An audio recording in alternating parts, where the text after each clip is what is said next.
ज्ञानाञ्जनशलाकया चक्षुरुन्मिलितं येन तस्मै श्रीगुरुवे नमः। श्रीचैतन्यमनोभीष्टं स्थापितं येन भूतले स्वयं रूप कदा मह्यं ददाति स्वपदान्तिकम्। वन्देऽहं श्रीगुरो श्रीयुतपदकमलं श्रीगुरुं वैष्णवांश श्रीरूपं साग्रजातं सहगणा रघुनाथान्वितं तं सजीवं साद्वैतं सावधूतं परिजनसहितं कृष्णचैतन्यदेवं श्रीराधाकृष्णपादान् सहगणा ललिता श्रीविशाखान्वितांश्च। नमः ॐ विष्णुपादाय कृष्णपृष्ठाय भूतले श्रीमते भक्तिवेदान्त स्वामिन्निति नामिने। नमस्ते सारस्वते देवे गौरवाणी प्रचारिणे निर्विशेष शून्यवादी पाश्चात्य देश तारिणे। हे कृष्णा करुणा सिंधु दीनबंधु जगतपते गोपेश गोपिका कांत राधा कांत नमस्तुते। तप्त कांचन गौरांगी राधे वृंदावनेश्वरी वृषभानुसुते देवी प्रणमामि हरिप्रिये। वाञ्छाकल्पतरुभ्यस्य कृपा सिन्धुभ्येव च पतितानां पावनेभ्यो वैष्णवेभ्यो नमो नमः। जय श्री कृष्ण चैतन्य प्रभु नित्यानंद श्री अद्वैत गदाधर श्रीवासादि गौर भक्त वृंदा। हरे Krishna Krishna Krishna Hare Hare Hare Ram Ram Ram Hare Hare. Hare Krishna. So welcome back to our Tuesday and Thursday discussion on Vaishnav Ninda. In the last Thursday class, if you remember, we discussed quite in detail after Bhaktivinoda Thakur has discussed the two kinds of Vaishnavas, the two analysis of Vaishnavas from the Bhagavad perspective and from the Chaitanya Mahaprabhu's Chaitanya Charitamrita perspective. He has, classified them as Kanishta, Uttama, Madhyama based on how they take the holy name. So Bhaktivinoda Thakur later on, after discussing this background, he explains that all these three kinds of Vaishnavas, he first of all distinguishes between Nam and Namabhas. Namabhas is just a reflection of the holy name. Nam is the pure name. And anyone might take the pure name. The Kanishta once he might take, the Madhyama might take continuously, and the Uttama might give pure name to others. He mentions that these Vaishnavas, all these three Vaishnavas are free from sins and they are endowed with all auspicious qualities. And there he goes on to refer Chaitanya Charitamrita, Madhya Lila chapter 22, these few verses, 4 verses he refers. And we discussed Prabhupada's explanation also on these verses. Then in the last class, we discussed how wicked people see faults in Vaishnavas in 3 ways. So in 3 ways, we see these faults. What is that? One kind of subject that can be discussed by evil person pertains to the defects of a person before pure devotional awoke in him. So they might speak about a Vaishnava prior taking up to his devotional service. Oh, previously, he had this habit of drinking, or he was into smoking, or he was into these other addictions. So you speak about his defects before taking up to devotional service. This is the first. Second is, as soon as pure devotional awakens in him, all defects become quickly destroyed. The defects are destroyed. Evil persons discuss his defects remaining during the short period. Those defects become fully destroyed. So they are already getting destroyed by his taking up to devotional service. So while practicing devotional service, some of the defects which are there, which are almost getting fully destroyed, you speak about it. This is the second kind of defects which evil persons see. And I was giving the example of how somebody who is very muddy and is taking a shower, and while he is in the shower, you say, oh, you are dirty. He's already inside the shower. Very soon, with the pour of water, all the dirt will be gone. So similarly, in the heart, which is this dirt of contamination, of sinful activities, papa and punya, this is being washed by the holy name, by the chanting process. He has taken up to that process. So while he is, undergoing this process, you look into these, things, and you point out these defects. So this is the second. And the third one is what?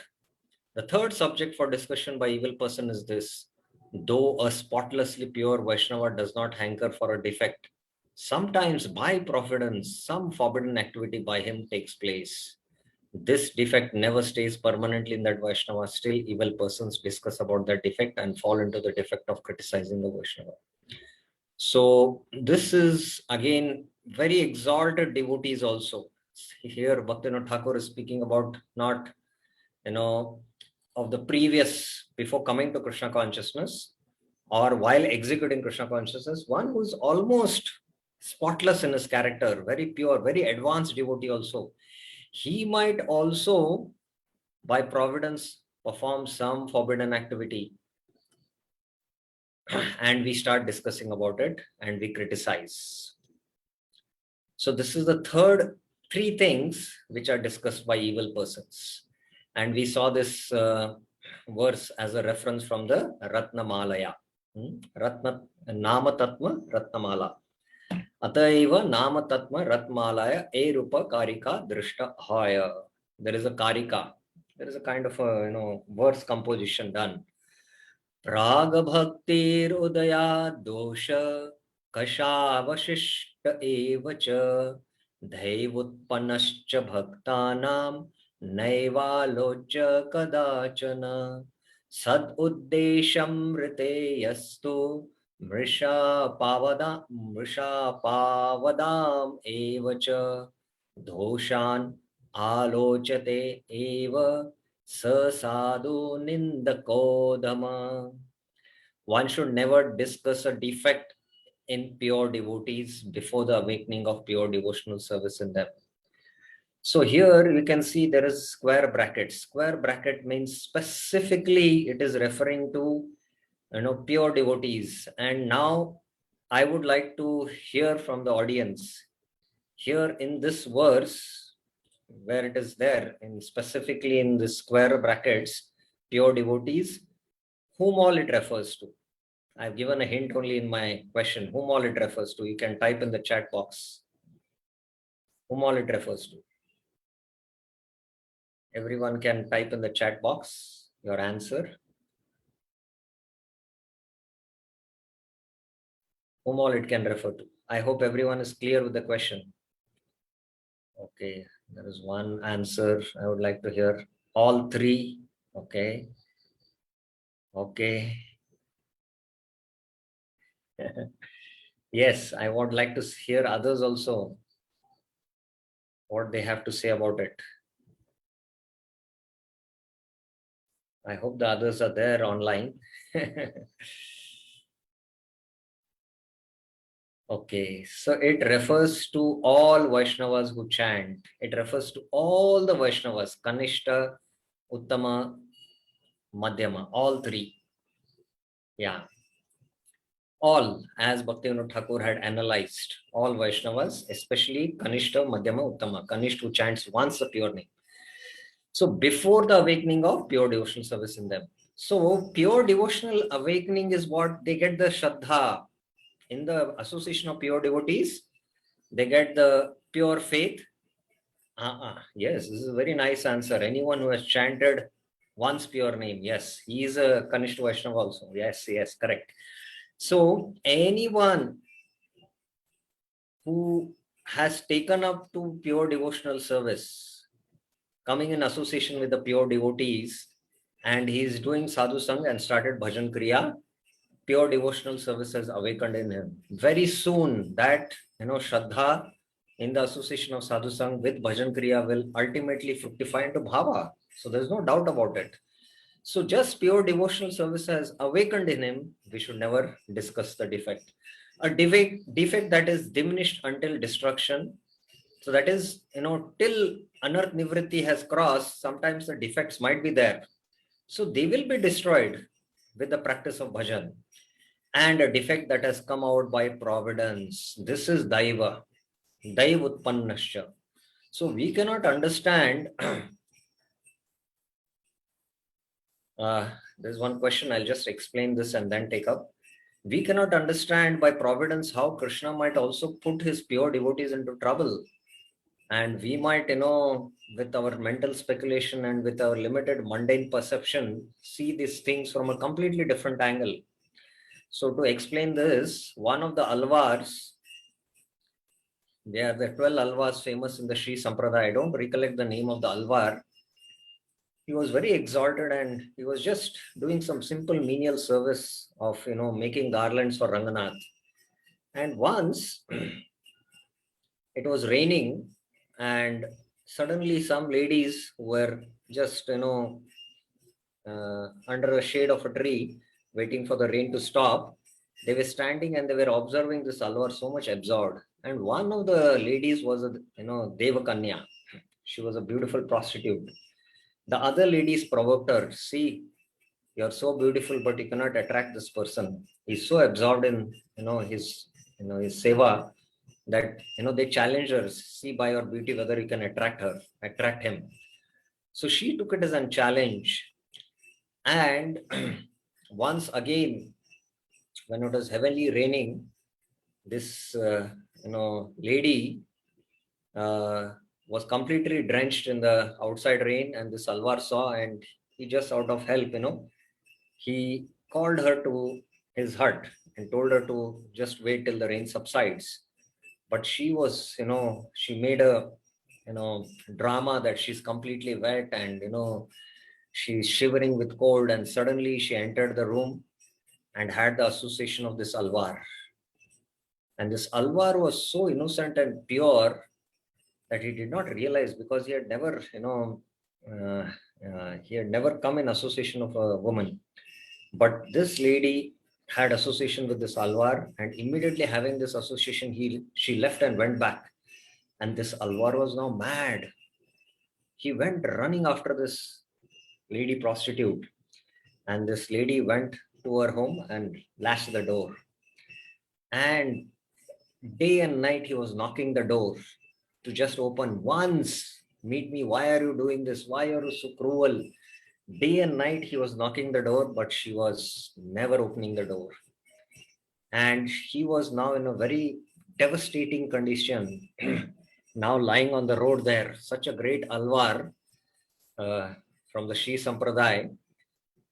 And once Lakshmi and Narayan were on their Utsav Vigraha, going around Ranganath, Sri Rangam. And Lakshmi pointed out, see what has happened to your devotee. Why have you done like this to him? See what I will do now, trick. Narayan said. They were talking like this.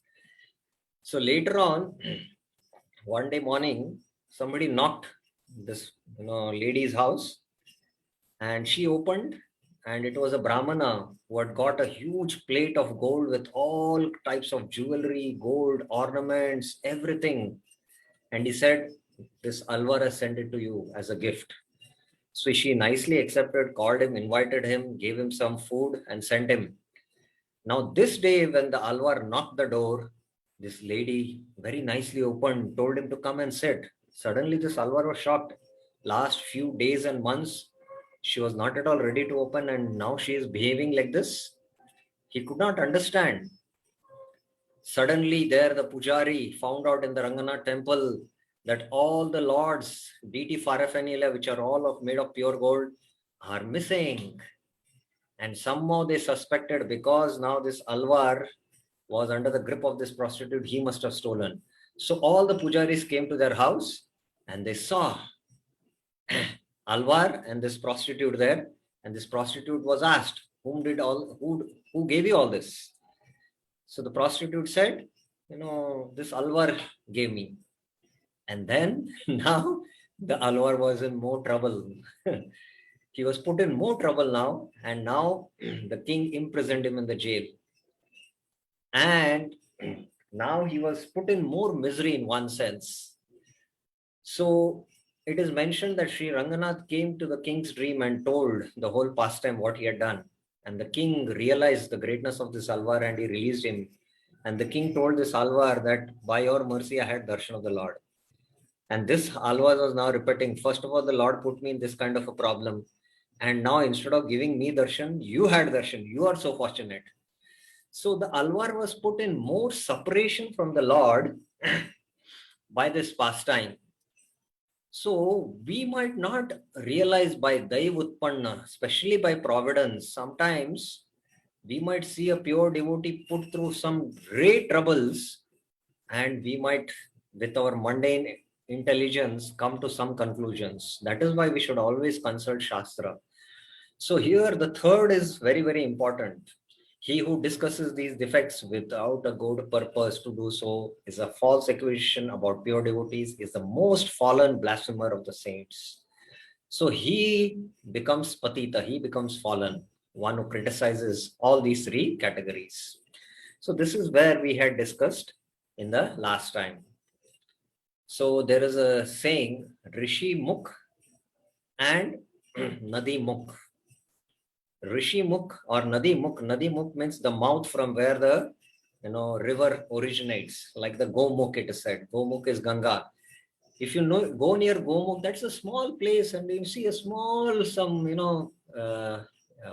huge ice is there, and there is a rock, and from that rock streams of little Ganga is flowing.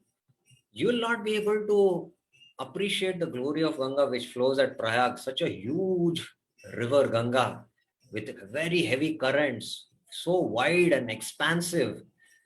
That appreciation you will lose if you see the Ganga. This is Ganga coming from this small stream. So Rishi Mukh and Nadi Mukh, one should never see. So one should never see the background of a Rishi. What was his previous background coming to Krishna consciousness? So one should never see these kind of things. They are backgrounds, and that can be very, very detrimental to one's devotional life in the form of Vaishnava Aparadh. And in Hindi, there is a saying, Nadi ka mool or sadhu ka kul.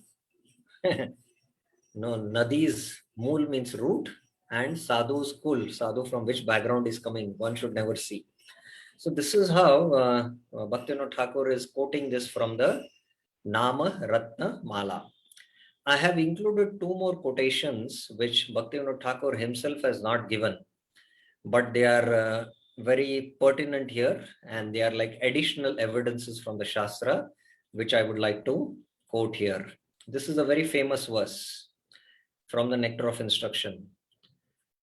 Drishte svabhava janita vaposhcha dosher na prakritam iha bhakta janasya pashet Gangambasam na kalu buddhudafena panke brahmadravatvam apagacchati niradharme.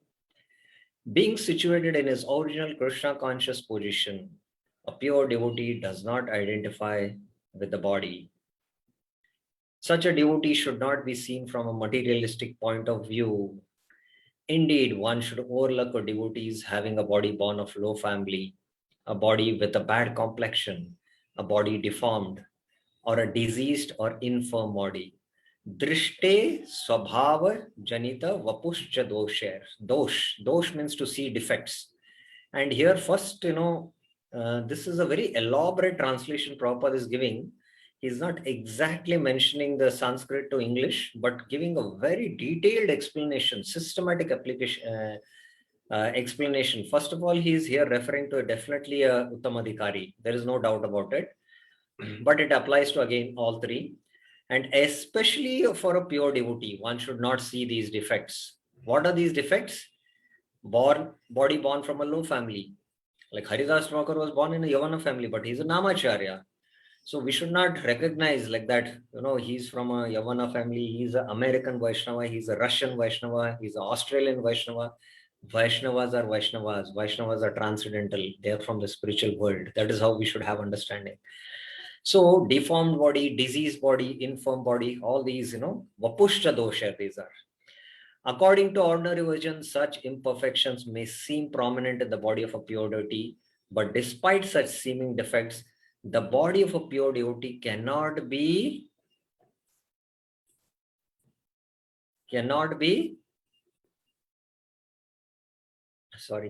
polluted. Na prakritam iha bhakta janasya pashet. One should not, see as material, there are some imperfections. It is exactly like the water of Ganges, which sometimes during the rainy season are full of bubbles, foam and mud. Gangambasam na kalu budbude fein pankher. So the Ganga, especially in the rainy season, and is filled with bubbles, foam and all mud. Oh, the Ganga is there, dirty. You might think why I should go and take bath. But the Ganga water is completely transcendental, pure spiritual water. The Ganges water does not become polluted. Those who are advanced in spiritual understanding will bathe in the Ganges without considering the conditions of the water. Brahma dravatvam apachati nir. This is Brahma dravatvam. It is completely a spiritual water. So, drishte swabhava janita vapushcha, seeing dosha, either in one's external, because of external material vision, seeing external defects in the body of the pure devotees or even ordinary devotees, and especially in their nature, swabhav. Sometimes some devotees have a particular nature, some are, very cranky. Sometimes they have some particular natures. That nature is a conditioning of the body. So by gross vision, we see some defects in the body. By subtle mental vision, we see defects in their subtle nature, but we lack spiritual vision. We soon see that soul, how he is engaged in Krishna service. So because of this external vision, both gross and subtle, we see defects either externally in his body or internally in his nature, but we don't see that soul is engaged in Krishna service. So this kind of defect, one should be very, very careful of seeing, especially a pure devotee from material vision. So this is how NOI warns us, and there is a long detailed commentary and explanation in the NOI about this, especially while associating with Uttamadhikaris, by which we can also become pure. There is also a danger that we might see defects in the body of pure Vaishnavas. So this is how Rup Goswami warns us.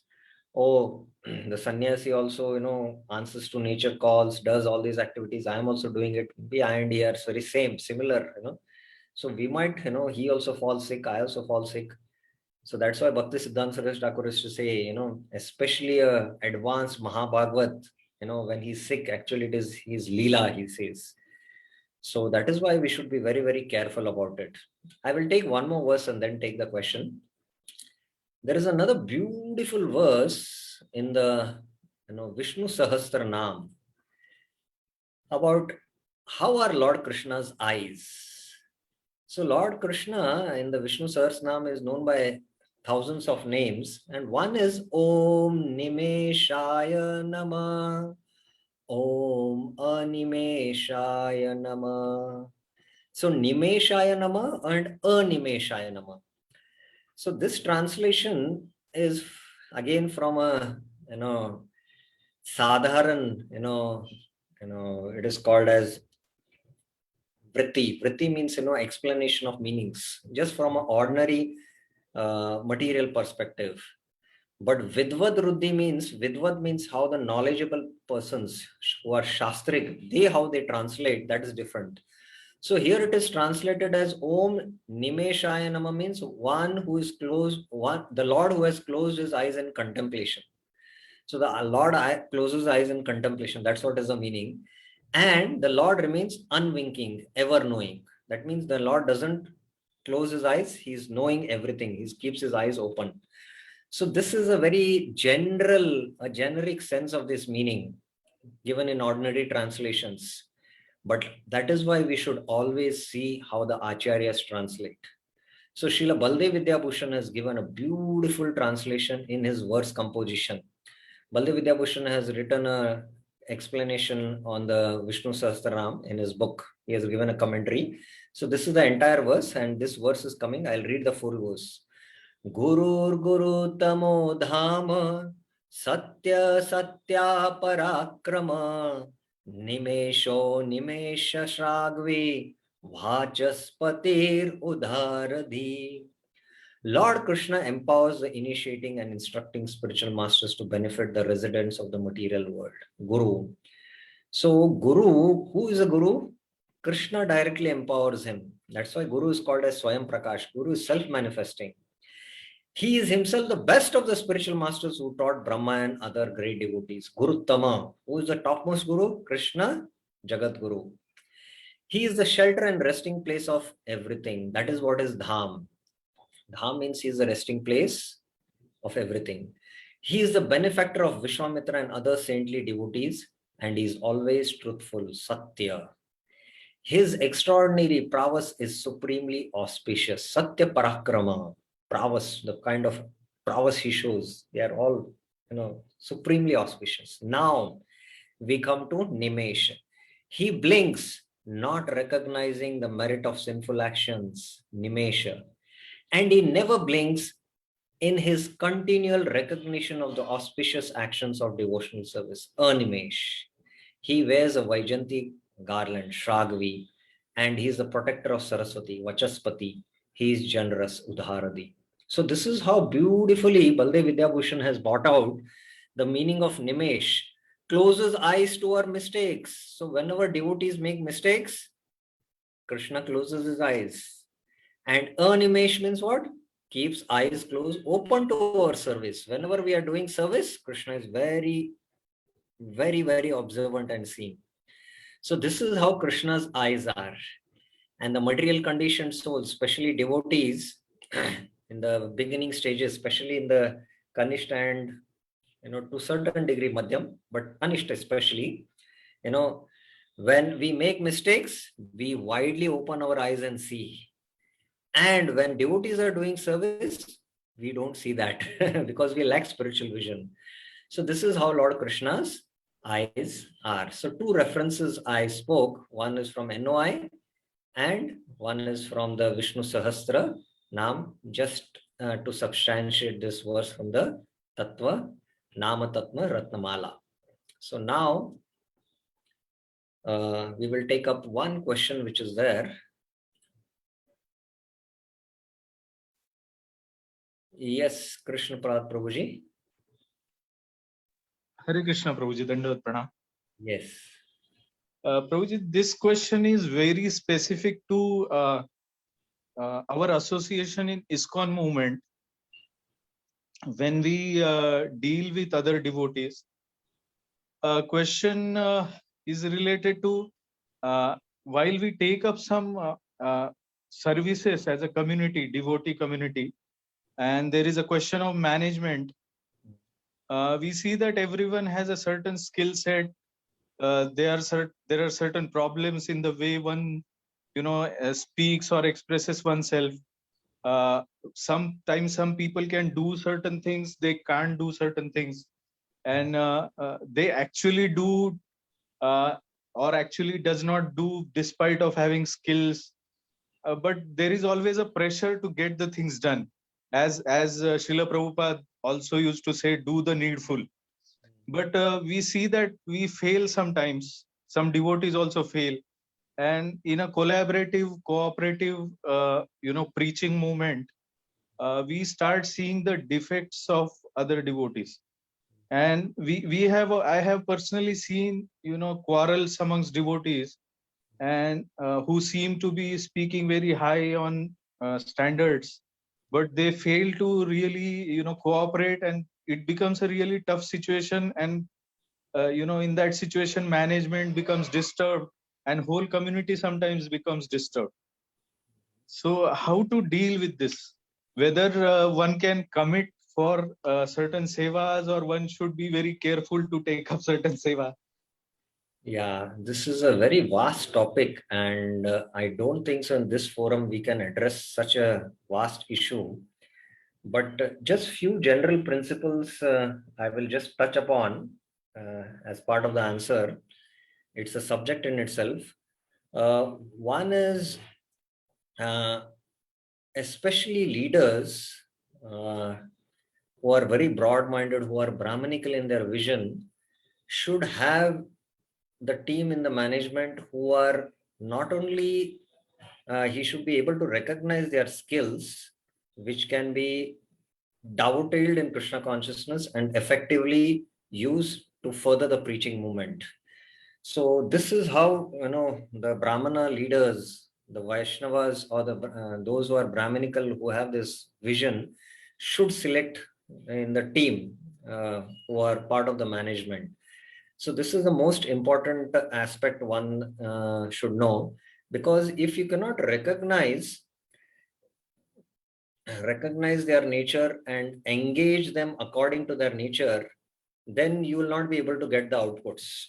So this is one of the difficult issues we face, especially in one of the books I read that who is a spiritual master? Some might be yogis who have mystic siddhis, who can read your hearts, who can read your minds, who can do many siddhis. But the topmost qualification of spiritual master is to recognize the nature of his disciple and accordingly engage according to his nature. And this was the brilliance of Srila Prabhupada, which he could do, and that's how he could spread the Krishna consciousness everywhere. He knew whom to give those tasks, who can execute it. So this is first thing on the top level which is required. Now within the team, there will be always differences of opinions of how to execute the particular service. There can be different opinions, matbhed, what do you say, difference of opinions. But we can express our opinions and be detached and neutral, which is difficult, especially those who are in management, because those who want to be also in management also have that little tendency to control, whereas Brahmanas, especially they would like to control their mind and senses. But those who are little of a Kshatriya oriented nature, they want control. So this should be not there. And that should be taken up in a humble mood of service, management as a humble mood of service to facilitate the Brahmanical preaching. That should be the mood. So when, the tendency to control and you want to do it your way, there, the problems arise, the, ego clashes happen. So one set of management which is operating should be very, very matured in their dealings with all other Vaishnavas in the system, as to there can be differences of opinions with respect to the subject, but none of the relationship should be ever affected. And that is very, very difficult. Usually devotees have differences among themselves, or their relationships break up because of issues. And this is one thing because of lack of maturity. So this is the second aspect. And once this kind of solid training is given based on Siddhanta of what is the purpose of management, Prabhupada said management is like a shadow. It should follow behind preaching. So for preaching purpose, management is required, but it should be like a shadow. But we make this as a forefront. So how you can see good management means everything is going on very systematically and smoothly without a lot of controllers sitting and getting things executed there. So that means everything is done smoothly because they have love for the spiritual master, and that is why everyone takes up responsibility like that. But in the outside world, you see there is organizations where there is control because it's all in the three modes.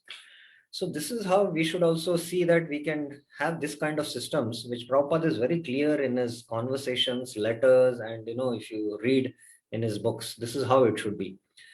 Third aspect which I would like to deal is, this is from the Jad Bharat pastime. Jad Bharat, because he was Jad, hefty and stout body he had, and one of the persons who was carrying the palanquin, he had become sick, and the others recognized he's fit to carry the palanquin, so they took him. And Jad Bharat, because he was in transcendental consciousness, he was very careful not to step on the ants, and he was very consciously observing, while he was taking his steps. Whereas the others were Shudras, and they were very rough, and they were just moving, marching ahead without seeing down. So three were at a fast pace, but Jad Bharat was little soul, and that's why the whole thing was shaking. And that's why Maharaj Raghuvan got upset. Once and twice he got upset. And he very angrily, really blasted, words unto Jad Bharat. He hurled some very strong words. So this disruption of the palanquin of King Raghuvan has a lot of significance. So the Brahmana has his vision. The Brahminical vision is there. Then there are of course, there is no in ISKCON or especially in Vaishnav Dharma, which we are practicing Sanatana, there is nobody as, all are Vaishnavas. But I'm just speaking about the nature here. Brahmanas have their vision, Kshatriyas have their vision, Vaishyas have their vision, and Shudras have their vision. Everyone has their levels of visions. So what is Brahminical vision? Brahminical vision is preaching. And the second level is the Kshatriyas, the management. The management, they have certain vision also. And this vision should be in line with the Brahmana's vision. The third is, the fundraising department in the temple. The fundraising department is basically those who are inclined to that kind of an activity. They would definitely take up fundraising. So suppose you tell a preacher to, find a verse from the Bhagavatam, he will do research whole day and find out that verse because that is his inclination. And you tell the same, a businessman, he's also devotee, just find out this verse. I take the trouble, And you tell a Brahmana, go and build a big temple. He said, let's stay in the hut and chant Hare Krishna. So the Brahmana has his vision.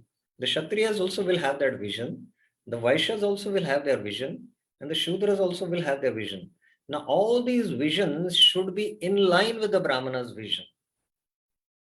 So when there is overlapping happening, that time everything gets disrupted. Just like the palanquin was getting disrupted and Maharaj Raghuvan was feeling uncomfortable. So this is how we should see, and I just discussed 3 points because it is an elaborate subject. So these are the things which we should, see that things go smoothly. And I just discussed these 3 points. Maya Narasimha Prabhuji. Prabhuji, Hare Krishna, Prabhu, Dandavat Pranam. My question is that, Prabhu, whatever you have said, these scriptural quotes and other things, they're from very ancient time. And those are the times where there is no practice of bhakti in institutionalized fashion. As Bhakti Siddhanta Saraswati Thakur says, institutionalized religion is a necessary evil because bhakti was never practiced like this in an institutional manner.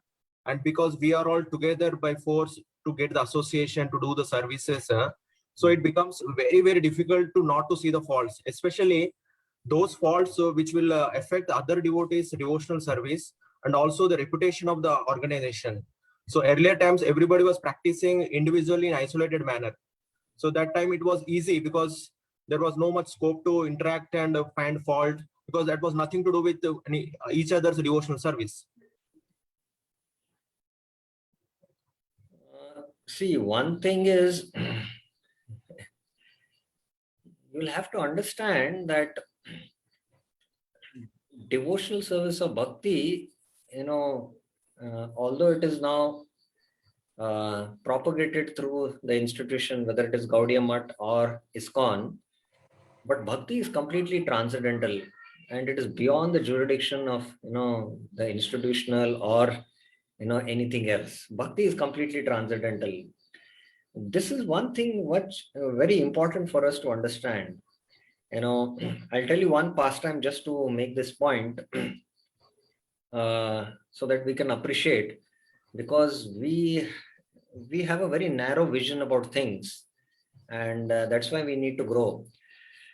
There is this story which I read in the Jagannath Mahaprasad of Krishna Katamrit about a king of Khurda.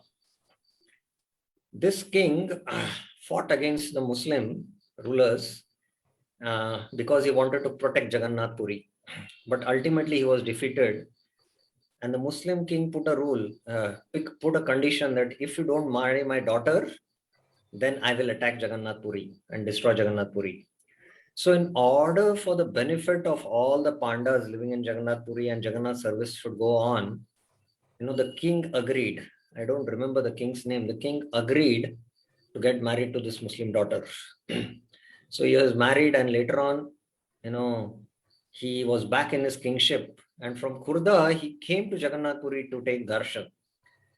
And the Pandas did not allow him. That same king with royal,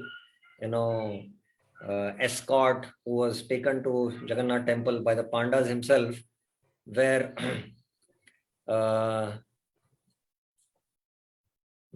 not ready to allow this king, because now he had married to a Muslim girl. So this king was devastated at heart, and he cried out day and night in front of Jagannath temple.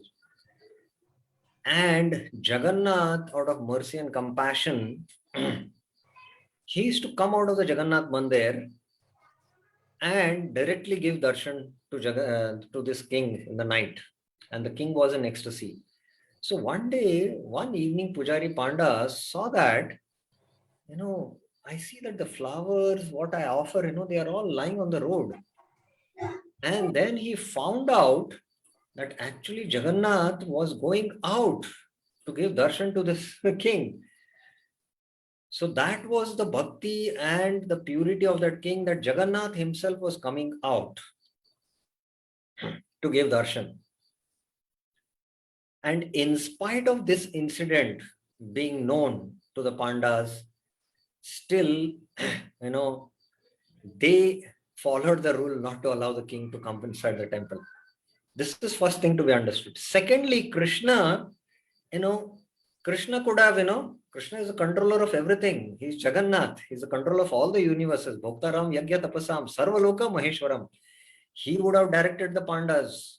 He is my devotee, allow him. So Krishna also did not break the rules established by his devotees, the Pandas there. At the same time, Krishna reciprocated with that king. So Krishna did not disturb the rules of the temple, but yet he reciprocated. So that is why we should, we think, bhakti is, not in the institution. Bhakti is in our heart, Baba. The institution is facilitating it. That is important for us to understand. And definitely what you're saying is true. Firstly, we should, see things from a spiritual perspective, from a devotional perspective, and, analyze things. Then from an institutional perspective, there might be some actions which we need to take in order to protect the integrity and the, the institute's name and all. Some actions might be taken, but that is purely from an institutional perspective. But from a personal perspective, I might not allow one devotee to come to the temple because I being in management because of the institutional reason. But nobody can stop me from going and meeting that devotee. Yes. So this is how we should, understand these two things. So bhakti is completely transcendental, and Prabhupada said, having a society to practice Krishna consciousness in the material world, a spiritual society, is impossible. But Prabhupada has, given that facility, and we can see because of ISKCON, I and you are connected, and because of ISKCON, all over the world, devotees are connected all over the world. You can speak, especially in UAE countries. Who could imagine there, in that desert, that people would be in lakhs and thousands chanting Hare Krishna? So that is also there. So we should also have this broad understanding that because of the institute, it is giving a facility, it is a vehicle by which we are able to, get the facility, get the understanding, get the knowledge, the science of how to practice. So our university, our institute should be seen as a university where we are taking teachings of the Shastras so that we can practice devotion. So that kind of a balanced view is always helpful. Any other questions anyone has? There is one question in the chat, so let me see.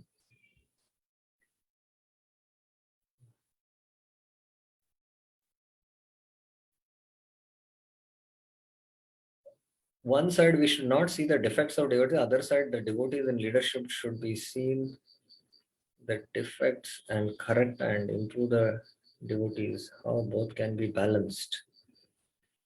One more question is, Bhivo awakening means it should exclude Uttama, as Uttama already awakened is not. Oh no, questions are not clear for me. Maybe you can later on send a voice recording or later on ask, because it's not exactly clear to me what is the question. So any other questions? Now, today is the most important discussion. We have almost half an hour, so one verse I will take. Now, let us see from Krishna's perspective how criticism of a Vaishnava's previous fault is abominable. It's really abominable. Now, Bhaktivinoda Thakur speaks in section 18.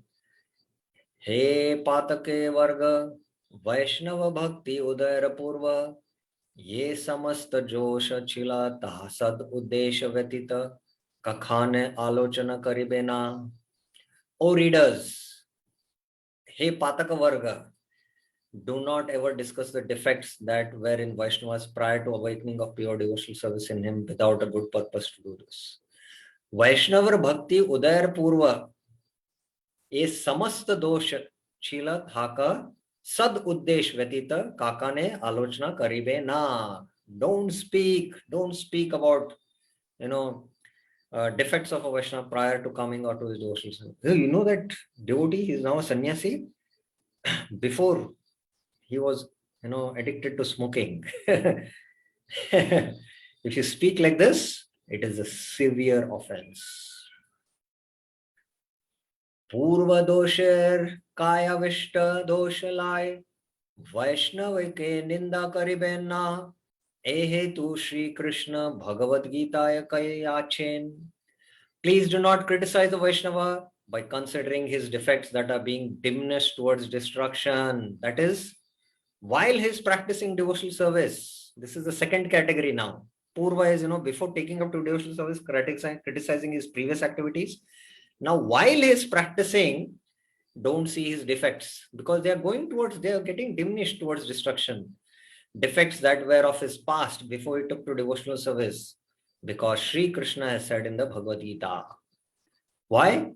Sri Krishna himself, he says that those who are taken up to devotional service, even if there are defects, one should not criticize them. One should not see faults. And this is the most confidential knowledge. If the 9th chapter is the middle among the 18 chapters of the Bhagavad Gita, and the 9th chapter is called as Rajaguhya Yoga. the most confidential knowledge. And the most confidential knowledge in the entire Bhagavad Gita, in the entire Vedas, Puranas, and everything is 9.31 and 30 and 31. If we could understand these two verses, we will never criticize Vaishnavas and we will attain pure devotion. So let us try to understand these two verses. Especially, I'll take up today one verse at least. Sri Krishna has said this, Api ched suduracharo bhajate mam ananya bhag sadureva samantavya samvyak vyavasito hi saha Shipram bhavati dharmatma shashvat shantim nigacchati kaunteha pratijanihi name bhakta pranashati. So this is the translation. I'll be directly now taking up the verses from the Bhagavad Gita itself, but there is one more section. I'll finish this. Nisarga praya e sakal sudurachar bhakti janma bhar purva haite asite che. Day by day, all those very abominable activities that were second nature to him. Say sakal sudurachar bhakti purva haite asite che, which had been continuing in him from a time before pure devotional service arose in him. Purva, nisarga praya, pure. Taha dine dine bhakti bale karva hoye swalp kaler madhe nashta hoye pade. Diminished by the strength of pure devotional service and become fully destroyed within a very short span of time. Just as he starts practicing bhakti day by day, Salpa kaler madhe nashta hoye pade. They will be all destroyed. These contamination, these abominable activities which are there, sudurachara bhakti. This is what Bhaktivinoda Thakur is saying. Tahaloy sad uddesh vyatita alochana karile Vaishnav nindara aparadh hoye. Now Bhaktivinoda Thakur has discussed two important themes in Vaishnav Ninda. First is who is the Vaishnava, which we had a long discussion. And what constitutes Vaishnav aparadh? Now he is giving the definition here. If anyone discusses these defects without a good purpose in doing so, tata loy sad uddesh vyatita alochana. Alochana means to criticize. He commits an offense of criticizing a Vaishnava. Vaishnav nindar aparadh hoye. So now we have to understand seeing faults in others, seeing defect in Vaishnavas, criticizing him about it, that constitutes Vaishnav aparadh. And this is one of the most serious aparadh. That is why it is called as Hati Mata. It is, it is a mad elephant offense by which one will destroy his own devotion. So this is actually what is Vaishnav aparadh. So now let us come to these two verses of the Bhagavad Gita, 9.30 and 31. So this is from the 9th chapter, we know. And in the section, oh Krishna,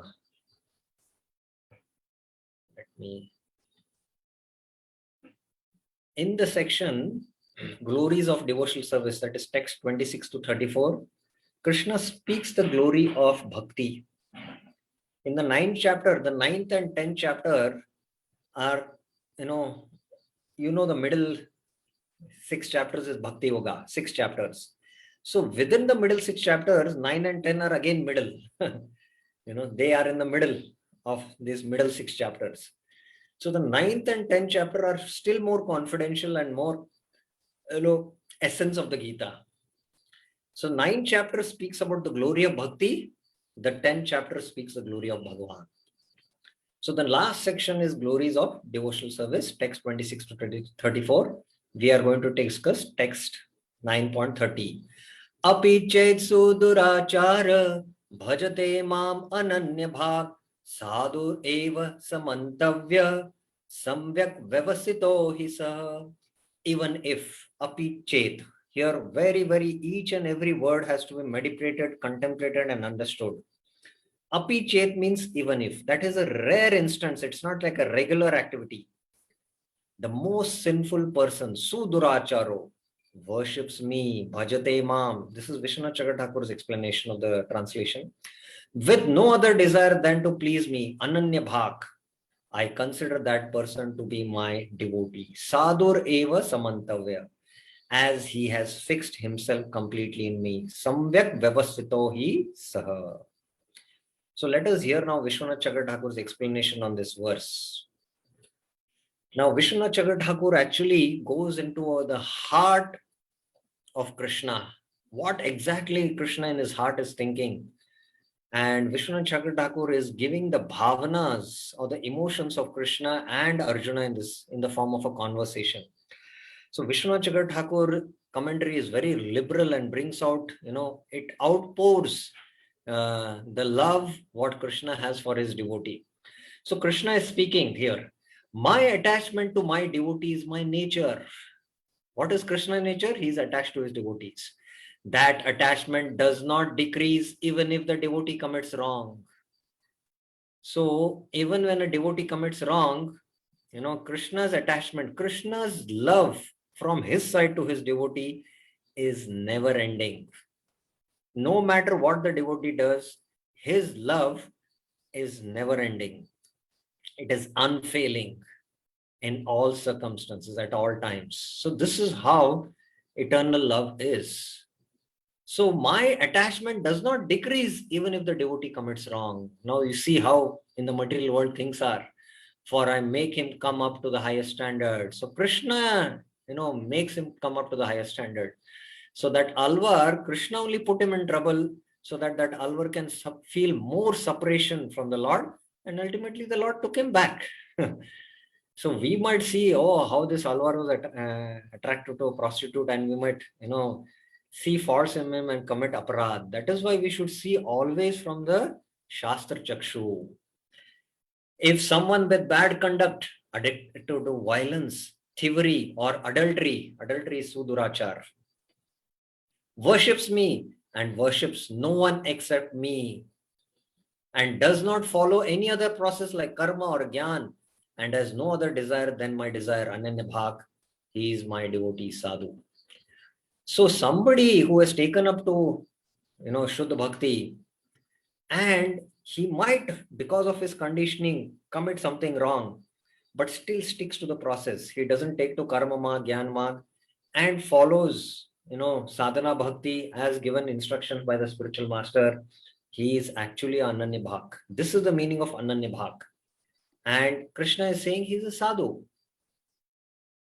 He is my devotee. Krishna is saying him as sadhu. Now Arjuna says, but considering his bad conduct, how is he a devotee? He's having a bad conduct. How is he a devotee? He is to be respected. Mantavya, this is my opinion. He is to be respected as a devotee because of his devotional qualities. It is a command. Not doing so is offense. My order is the authority. So when Krishna is saying he's a sadhu, and Krishna is saying sadhu eva mantavya, from Krishna's vision, he is still a sadhu. Who are you? Who are you to tell him that he's a sadhu? And when you say he's a sadhu, you commit an offense. That devotee whom you think he has fallen, actually he's getting purified and he's become feeling separation from Krishna, and Krishna will soon take him.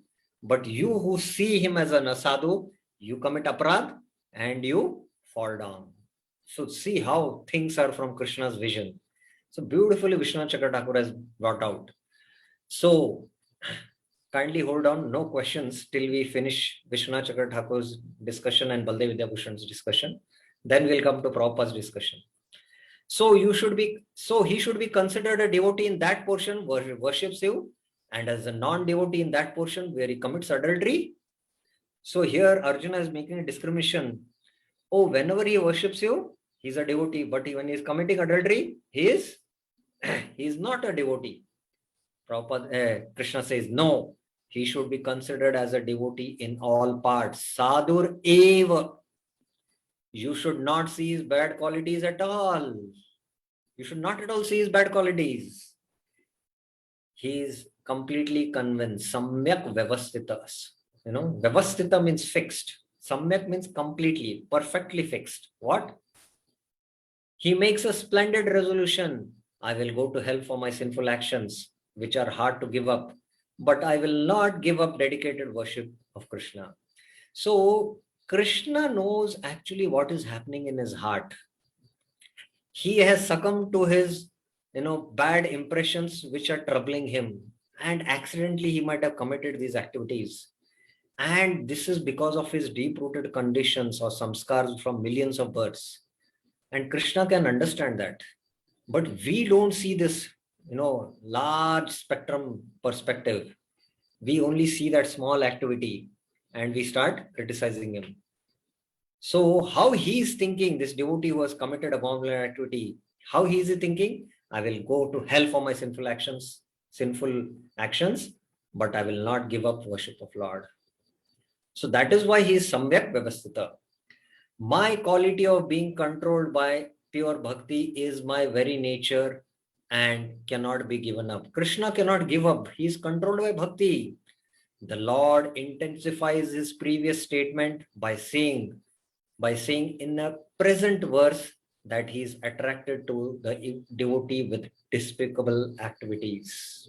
He is speaking the present now. It's not in the previous, he's saying. If Ananya Bhakta, even doing very degraded activities, worships me, serves me by singing my glories and other acts, he should still be considered worthy of respect, sadhu. He is Ananya in the sense that he does not worship or take shelter of anyone other than me. So this is how Krishna is, seeing things. So better we should see from Krishna's vision. Now let us come to, still Vishwanath Chakravarti's one more point. This is Baldev Vidyabhushan. Baldev Vidyabhushan gives also from the Tattva and reveals also Krishna's heart here. You can see he accepts me alone as the supreme goal and master.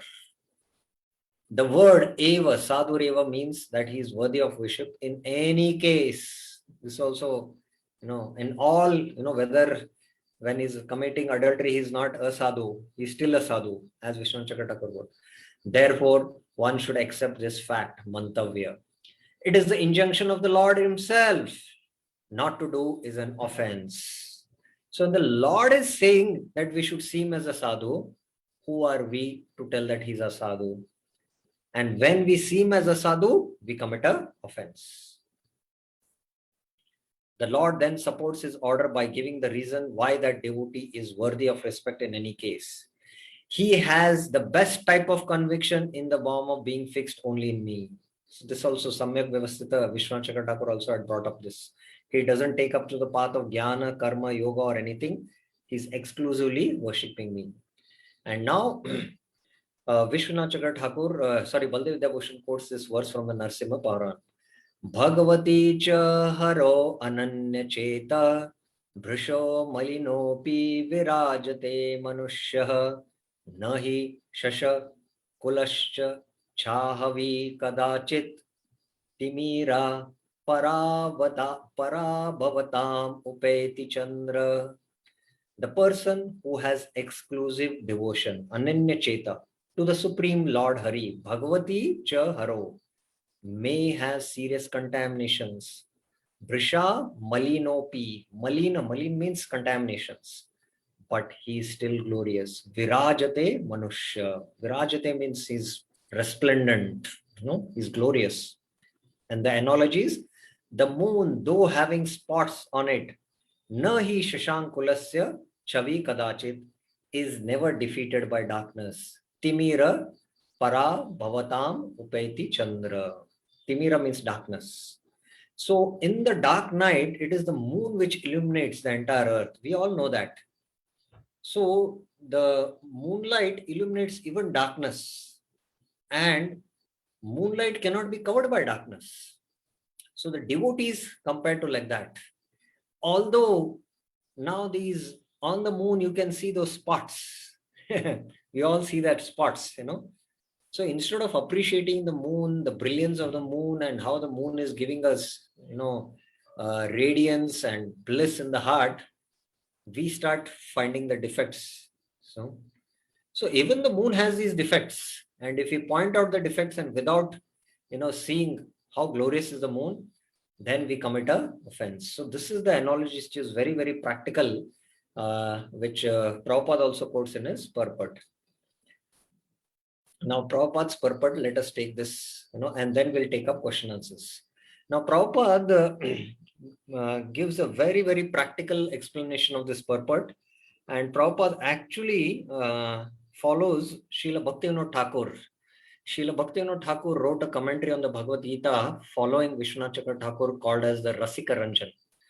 And Prabhupada literally verbatim quotes Bhaktivinoda Thakur as well as Baldev Vidyabhushan.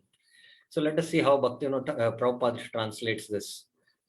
The word Sudurachara used in this verse is very significant, and we should understand it properly. When a living entity is conditioned, he has two kinds of activities. One is conditional and other is constitutional. So when we are in the conditioned state, we have our conditioned nature, Swabhava, which is called. And other is our constitutional nature, Jivera Sarupoy Krishnara Nityadas. As for, sorry. It all went ahead.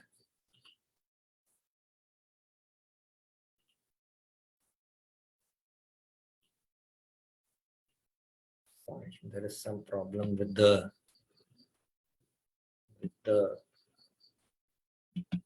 system only. Let me try to set it up again. Yeah. As for protecting the body or abiding by the rules of society and state, certainly there are different activities, even for devotees in connection with the conditional life. And such activities are called conditional. So devotees who have taken up to Krishna consciousness, they are practicing the activities of the constitution of the soul. That is Shravanam, Kirtanam, Vishnu. But they also have their conditioned nature. Somebody is a businessman and he's doing his business, to maintain his house, family, where the deities are there. So there are different activities he's doing following the rules of the society also. So these are called as conditional activities. These conditional activities are different from the Varnashram. In the Varnashram also, there is based on Swabhava. One identifies himself with the Swabhava. Somebody is a Brahmana, Kshatriya, or Vaishya. And based on the Swabhava, there is a Swakarma and he does a Swadharma. So the Brahmana follows his Dharma of Brahmanical activities. The Kshatriya follows his Kshatriya Dharma. So he'll refer to the Kshatriya Shastras, like the Artha Shastra and the Kautilya Shastra.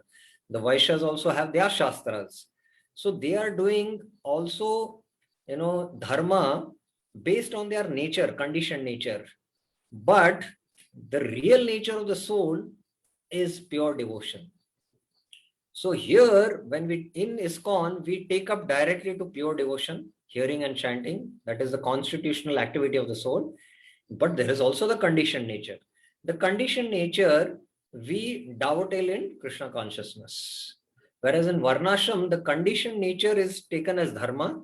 There is the Varnashram Dharma. From there, they go to the constitutional nature, that is pure devotion. So that is the difference between the two. I hope it is clear. Besides these, the living entity who is fully conscious of his spiritual nature and is engaged in Krishna consciousness or devotional service of the Lord has activities which are called as transcendental. So what are the all transcendental activities we are doing? Morning we are doing Mangal Arati, and then we are sitting and chanting, we are hearing Bhagavatam. All these are constitutional activities of the soul. In the daytime, we might be working according to our nature. Somebody is inclined, he's a businessman, he is doing his business. Somebody is an intelligent person, he's engaged in some software company. So all these are based on his nature, he is doing his work. There are conditional activities and constitutional activities which we are doing in Krishna consciousness. Now Prabhupada explains, such activities are performed in his constitutional position and they are technically called devotional service. So these are directly devotional activities. Now in the conditioned state, sometimes devotional service and the conditional service in relation to the body will parallel one another. So always it should go in parallel with one another, the conditioned state and the constitutional activities. But then again, sometimes these activities become opposed to one another. So that means our conditioning, within our conditioning, there is something called as a Swabhava. but there are also vasanas, unlimited impressions of previous sinful activities which are also there. Part of our nature only they are. Actually, the whole thing is called as vasanas, and that which is favorable, pious, impressions, which is a nature which can be dovetailed, that is called as swabhava. But there are sinful reactions or sinful desires which are part of our conditioning, and these conditioned vasanas sometimes overpower on the constitutional, or instead of going parallel, this overpowers the conditioned nature, and that's why we might do something which is abominable. That is why it is said api chet sudurachara. Sudurachara it is. As far as possible, a devotee is very cautious so that he does not do anything that could disrupt his wholesome condition. Devotee is very cautious. He knows that perfection in his activities depends on his progressive realization of Krishna consciousness. He knows this. Sometimes, however, it may be seen that a person in Krishna consciousness commits some act which may be taken as most abominable socially or politically. But such a temporary fall down does not disqualify him. In the Srimad Bhagavatam, it is stated that if a person falls down but is wholeheartedly engaged in the transcendental service of the Supreme Lord, the Lord, being situated within his heart, purifies him and excuses him from that abomination. Swapada Moolam Bhajata Tektvaanyasya. We discussed this verse, which was already quoted by Bhaktivinoda Thakur. The material contamination is so strong that even a yogi fully in the service of the Lord sometimes become ensnared. But Krishna consciousness is so strong that such an occasional fall down is at once rectified. So Krishna immediately rectifies such faults of his devotees. Therefore, the process of devotional service is always success. So Prabhupada is comparing the difference between yogi and devotee. So devotee, immediately Krishna rectifies in the heart. No one should deride a devotee for some accidental fall down from the ideal path. For as explained in the next verse, such occasional fall downs will be stopped in the due course as soon as a devotee is completely situated in Krishna consciousness. So if we deride a devotee for accidental fall downs, then we commit Vaishnav aparadh. Therefore, a person who is situated in Krishna consciousness and is engaged with determination in the process of chanting Hare Krishna, Krishna Krishna, Hare Hare, Hare Rama, Rama Rama, Hare Hare, should be considered to be in the transcendental condition, even if by chance or accident he is found to have fallen. The word Sadur Eva, he is saintly, is very emphatic. There is a warning to the non-devotee that because of an accidental fall down, a devotee should not be derided. He should still be considered saintly, even if he has accidentally fallen down. So Prabhupada's purport is very simple and clear. Now, who is this non-devotee? He is a devotee who criticizes such a sadhu, and he becomes actually a non-devotee. As I was mentioning in the last class, usually non-devotees who are not in Krishna consciousness, usually they don't, criticize Vaishnavas. And it's only within the, family of Vaishnavas these things happen. And the word mantavya is still more emphatic. Mantavya means it is my opinion. If one does not follow this rule and derides a devotee for his accidental fall down, then one is disobeying the order of the Supreme Lord, Mantavya. So we disobey the Supreme Lord's order, so we are subject to, punishment. The only qualification of a devotee is to be unflinchingly and exclusively engaged in devotional service. Ananya Bhak. Prabhupada is explaining Ananya Bhak. Now Prabhupada again quotes this Narsimha Puran verse as Baldev Vidyabhushan is quoted. So Prabhupada once was giving lecture on this verse, and he explained this was the initial days in New York where very few devotees had taken up to Krishna consciousness. And Prabhupada was explaining that suppose Brahmanand goes to the shop to buy something for the deities, and while coming, he sees a shop where cigarette is sold, and he picks up a cigarette and starts smoking a cigarette while coming back. Even if somebody sees Brahmanand smoking, one should not see fault in him. This is how Prabhupada was telling in that lecture. So maybe previously, Prabhupada was just presuming that maybe previously he was addicted to smoking, and somehow while executing the devotion of going to the shop to buy some things for the temple, seeing the cigarette shop, he might be tempted and he might smoke. Even if he smokes, still one should not see fault. While quoting this verse only, Prabhupada spoke. So that is because of the conditioned nature. Sometimes it might overpower while we are practicing devotional service. So this kind of a broad vision we should have uh, based on the vision of Krishna. Now Prabhupada gives a very balanced approach and understanding. He has given liberally how Krishna sees things from his heart, but he comes back the pendulum, he comes it to the center and explains from a very very balanced approach. He gives his conclusion. On the other hand, one should not misunderstand that a devotee in transcendental devotional service can act in all kinds of abominable ways. This verse only refers to an accident due to the strong power of material connections. So it's not that this verse is a license that apichet sudarachara. Krishna said you do all sinful activities. Krishna says that we should be considered as sadhus. We are chanting Hare Krishna. So with this kind of mentality, if you're doing, then it becomes Namo Baladya se Papa Buddhi, the seventh offense. But this verse is specifically referring due to accident. Devotional service is more or less a declaration of war against the illusionary energy Maya. So it is we are fighting against a war against Maya. So there is chances that we might in this war against Maya we might sometimes succumb and get injured. So this is how it can happen. Once there was one devotee of Srila Prabhupada, Jagadish Goswami, I think. He actually first wrote the Bhagavad Gita guide, and based on that the VIH started, because Prabhupada wanted Bhakti Shastri courses. So one of the devotees left the movement, and this disciple of Prabhupada was very disturbed, and he went to Prabhupada and explained that Prabhupada, this devotee has left the movement. So Prabhupada gave a very grave answer.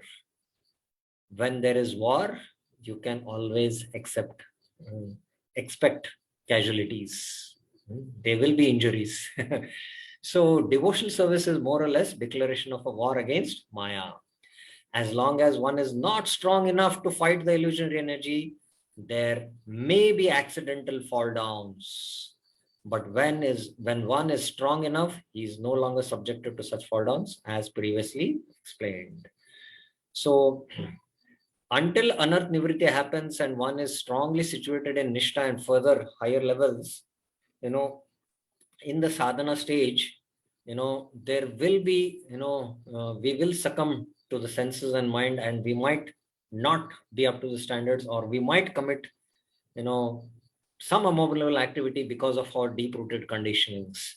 But these are anarthas, and with the seriousness, the practitioner, resolves to take up and praise. And Krishna also wants that his devotee become humble. And Krishna gives his mercy, and he'll be able to, overpower these, anarthas when he becomes very, very fixed. So it is like a war against Maya, and when one becomes strong, especially after Nishta stage, these anarthas will not trouble. No one should take advantage of this verse and commit nonsense and think that he's still a devotee. So this is, on the other hand, you cannot do this. If he does not improve in his character by devotional service, then it is to be understood that he is not a high devotee. If he continues his same old character, giving excuses and all, he's not internally trying to reform himself, then he's not to be considered a high devotee. That's how Prabhupada explains. So this is a very, very important verse. And if you have any questions regarding this, you can raise your hands and I'll take up.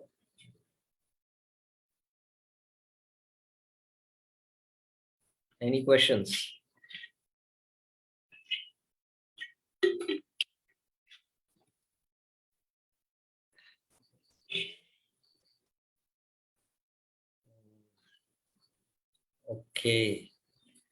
Maya Narasimha Prabhuji, yes. Prabhuji, Hare Krishna Prabhu. This verse, I feel it is talking about the magnanimous quality of the Lord, how much he is controlled by bhakti. And at the same time, my question is that how long this devotee can exhibit these symptoms? Does the means, is there any stage that he can come out completely of this kind of misbehavior, or it can persist forever? This, you wait till Thursday. Okay. Sometimes, patience pays. Arjuna will ask this question to Krishna, and Krishna himself will give answer. So it is better we hear from Krishna. From the My mouth of previous Krishna. question also is pending, Prabhu, one question. Which is that question? I talked about in a community, one leader has misbehaved. That also will take up when we take up the next verse, which is again almost 20 slides. Then the next class we will take up that. You just remind me, okay? Krishna Pad Prabhuji. Yeah. Hare Krishna. Prabhuji Dandavat Pranam. This durachar or this mistakes or deep conditioning, this appears to be a problem with basically free will or the desire which doesn't go away. So this desire haunts like a ghost for such a long time that it appears that if Krishna is available on one side and on the other side this desire fulfillment is available, most of the times this desire takes the attention and Krishna goes behind. So in that case, such a struggle, how one can one can be said to be fixed up in devotional service, because after sometimes it is like a shameless act to again and again go to Krishna and again commit mistakes. Yeah. So here it is important to understand, when Krishna in the 3rd chapter, especially Karma Yoga, speaks, that atakena prayuktam papam charati purusha annichanapi varshaya baladiva nivojasa. As though balad, as though by force. What is that force? So these are the vasanas. Krishna is explaining kamaesha, krodesha. So these vasanas, these are impressions actually, and these are inert. They are not conscious. It is ultimately the jiva who is a conscious being who takes a decision to do it or not to do it. So initially, especially in the stage of bhajan kriya, when adat nivritti has not happened, because of the strong impressions of vasana, he might succumb to it. And repeatedly he might succumb to it. But we still cannot understand how deep is the conditioning. But what we should see is whether he is continuing his devotional service, whether he continues to do his devotional service. There are extreme examples, and it is mind-boggling for us to sometimes, really think about it. Like one of our devotee, who's a very close friend of mine, who preaches in the Western world, he was explaining that he met one devotee in England who has been, practicing spiritual life since 20 years. And practically he's been, chanting the Hare Krishna Mahamantra, but he's not able to give up smoking. He's just not able to give up. So what is then recommended? If we start hammering on that other thing, then that is very hurting for him, because he knows what he is going through. But on the other hand, if so that's what this devotee recommended. You just continue. We don't know when this conditioning, Krishna will at certain point, completely, release it. So we don't know when it is going to happen, because there is bhakti in his heart. Bhakti Devi is residing. He's continuing devotional practice. That bhakti, in the Madhurya Kadamani, Vishwanath Chakravarti Thakur explains, suddenly Krishna, although there is Bhakti Devi residing, Krishna must not manifest that. At a certain time, in a given point in his life, it might manifest, and all these, anarthas completely can be wiped away. So we don't know Krishna's plan. So there is another instance which is well known, especially I think it was in somewhere in Canada, which happened. It's a true incident about, one of the devotees was studying the whole psychology of addiction. And there was one, in one family, a royal family in Canada, one of their sons was deeply addicted to alcohol, very deeply addicted. And no matter what, they tried all their ways, they just could not stop him. And some or the other way, they, had a lot of restrictions on him. And some or the other way, he used to, make his way and drink alcohol. So it was said that once, because he had no other place, to keep his alcohol, he had kept it in a, in the petrol tank, the car tank, he had poured in alcohol there. And because, he was so much under surveillance, under the watch of his, parents and all these securities, he was inside the garage on the pretext of, seeing what is wrong with the car. And there he was sucking the alcohol from the, exhaust. And the father came and saw. And he really felt compassion, and he allowed him to do that. He just felt mercy, that so much his was his deep addiction. So sometimes these deep rooted conditionings, we just don't have idea. For millions and millions of births, these conditionings are there.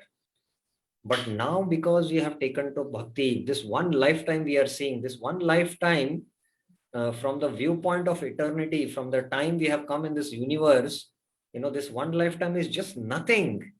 And just by this practice of bhakti, Jiva Goswami gives the example of, how the aprada, prarabdha, kuta and bija is destroyed, just like a needle is pierced to the leaves.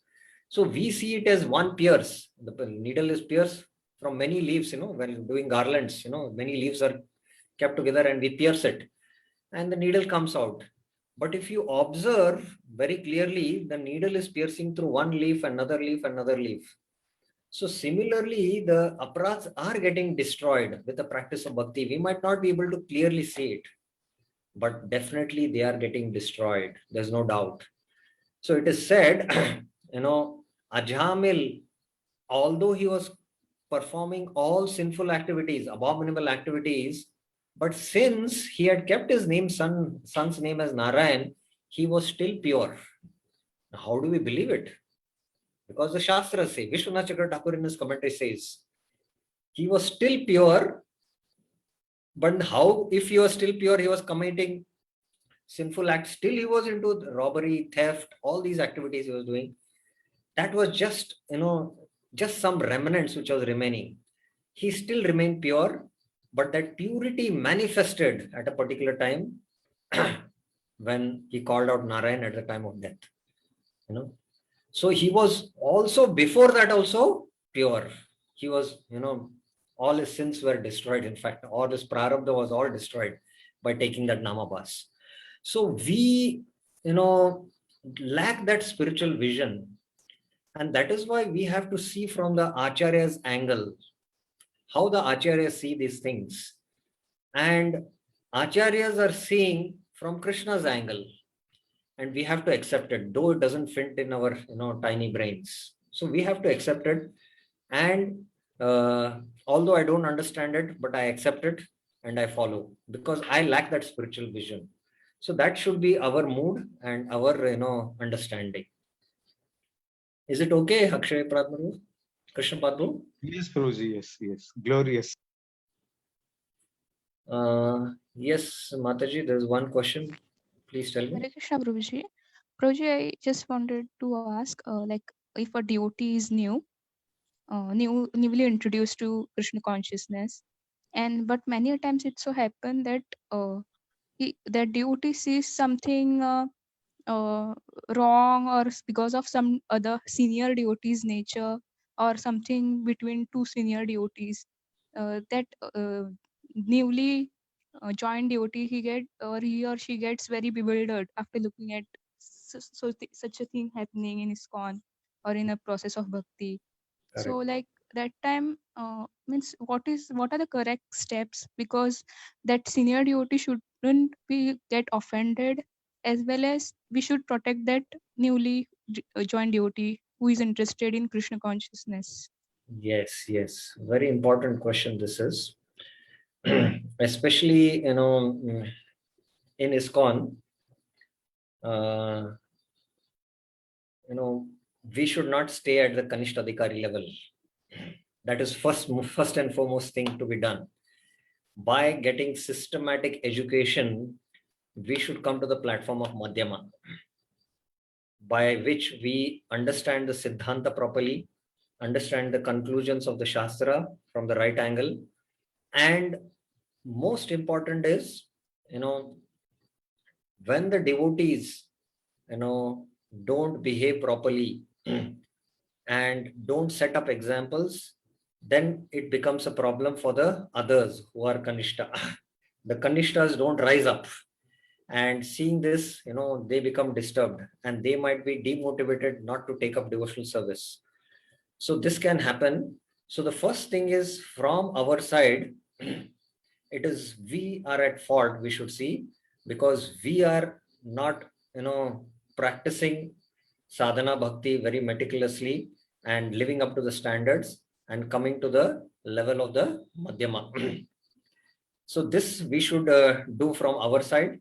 Then, the kanishtas, will be inspired to follow the madhyamas, and then there can be, slowly, progress of the individuals and collectively of the society in the preaching process. So this is very, very important.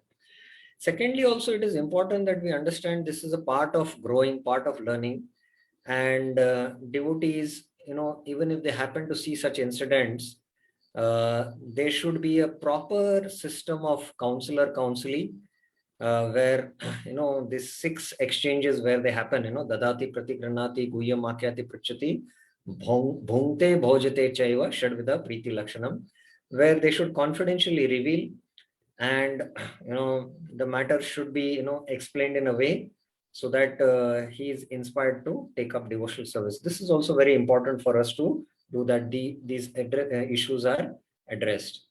So whatever happens within the society, there are 3 visions which are there: the Kanishta vision, the Madhyama vision, and the Uttama vision, the Mahabhagavat's vision. So the Kanishta vision is when he sees a fight or a conflict, in fact, within the society, he sees that, oh, these people are responsible. He sees at that level only. He sees the immediate cause, So his vision is narrow. So he sees, oh, that is because of these problems. He sees the immediate reasons there. Oh, it is the management. He blames the management for this. This is the Kanishta's vision. The Madhyama's vision is a little broad. And whatever is happening within the society, or something goes wrong, also some conflict is there, he sees it as part of his purification, for him to purify himself. So he sees it as, there is a immediate cause, there is a remote cause. Remote cause is maybe because of my past karma, something like this must have happened. I should purify my anarthas, and he becomes more steady in his practice. So he's not disturbed by it. His faith in bhakti is not disturbed. He becomes more firm. This is how the Madhyama sees it. And the Uttama Mahabhagavat, he sees a direct divine connection with Krishna in all these kind of conflicts. So this is how we should have this broad vision, and this can happen only when when we have lot of Madhyamas who are preaching, understanding the philosophy and getting trained, so that slowly Prabhupada in the Nectar of Instruction mentions that one should not stay in the Kanishtadhikari platform for long. He should come to the Madhyama platform. So that will happen by preaching, training, and allowing others to also preach, and systematic understanding of philosophy. That's very important. So during Bhakti Siddhanta Saraswati Thakur's time, Bhakti Siddhanta Saraswati Thakur had, very exalted, devotees, with very, very high caliber during that time, and highly intellectuals. And somewhere, his direct assistants were more into management, legal, and buying properties. They were very expert in it. And there were others who were very shastric and who were preaching. And there was conflicts between them. And these are just bookish, and the others, we are more practical. And these are just doing, externals. We are into internals. So there was a conflict even that time. And when the notice was brought to Bhaktivinoda Thakur, Bhakti Siddhanta, Bhakti Siddhanta Thakur, both are, serving me. Both are serving me, he said, and both are completely transcendental, because ultimately they are service for the Lord. So he saw it from a divine vision. So we should at least develop the Madhyama vision, and then, then we can see all these things which are happening. We can go beyond the conflicts and go to the essence. That is important for us. Is it clear, Mataji? Yes, Prabhuji. Okay. Any other questions or clarification anyone has? So the next verse is still more interesting. It is going to go still deeper. And we will see Vishwanath Chakra Thakur, Baldev Vidyabhushan, and Srila Prabhupada's again commentary in the next coming Thursday on this verse. If we can understand these two verses thoroughly and practice it in our life, we will never commit Vaishnava Aparadh, and by that we can attain love of Godhead for sure. So we should develop this broad vision based on what Krishna is saying in the Bhagavad Gita. This is the most confidential knowledge, and one who understands this most confidential knowledge will never commit Vaishnava Aparadh. This is the essence and secret. This is mostly coming to an end. The next few verses, Bhaktivinoda Thakur is going to explain about, Sat Uddesh, what is for a higher purpose, and what is that higher purpose he sets up. That explanation will come, which we will be taking next week. But coming Thursday, we will be discussing the purports of Srila Prabhupada, Vishwanath Chakra Thakur, and Baldev Vidyabhushan 9.31. Thank you very much. Srila Prabhupada ki jai. Srila Bhaktivinoda Thakur ki jai. Hare Krishna.